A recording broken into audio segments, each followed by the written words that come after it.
Bismillahirrahmanirrahim. Muslim countries get Islam wrong, so don't follow their example. Most of the Muslim countries are undeniably miserable. The wars in Yemen and Syria have destroyed their infrastructure and economies. Extreme poverty in Afghanistan and Somalia have left people starving to death for decades.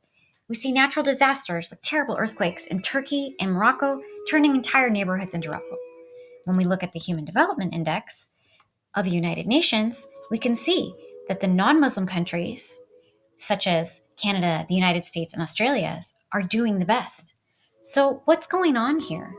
What this means is that the so-called Muslim countries are failing to earn God's promises, and it's a hard pill to swallow. We get many promises in the Quran that God rewards good Muslim communities with blessings and gifts, and here are just two verses. Bismillahirrahmanirrahim. I seek refuge in you, Lord, from Satan rejected. Any community that believes will surely be rewarded for believing. For example, the people of Jonah, when they believed, we relieved the humiliating retribution they've been suffering in this world, and we made them prosperous. If only the people of the various communities believed and maintained a righteous life, we would have showered them with blessings from the heaven and the earth. So, all these calamities are a wake-up call. The Muslim countries, the so-called Muslim countries, are doing Islam wrong, and yes, the truth hurts. And we know God is perfect while humans are flawed. So what is it that they're doing wrong? The main thing we have to remember is that idolatry or shirk is the most serious offense. And idol worship has many forms. Two of these forms are tradition and hadith. And if we see chapter 25, verse 30, my Lord, I seek refuge in you from Satan rejected, Bismillahirrahmanirrahim, Muslims have abandoned the Quran.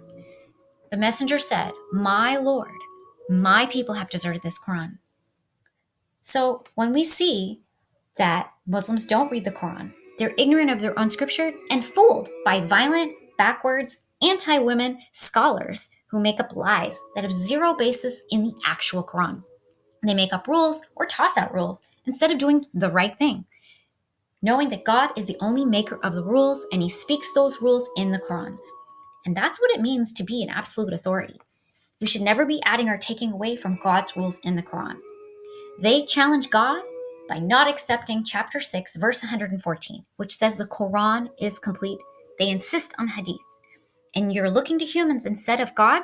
You're looking for an outside religious source. And that, my friends, is idolatry. As well as, let's note that 114 chapters in the Quran is what makes the Quran complete. So the solution is to read the Quran and obey God, not tradition, scholars, or hadith. And of course, nowadays, it also means that we stop our idol worship, which is obsessing over people, money, jobs, careers, school, looks, whatever. Now, you may say, well, I've never heard that before. I heard that in Muslim countries, hadith and sunnah, as well as the Quran, altogether is how the Muslim countries practice Islam. And I would tell you, once again, look at slide number 1. They're doing Islam wrong. They're not the best teachers of Islam. God is the teacher, and they are not achieving God's promises, while God's promise is the truth. Thank you.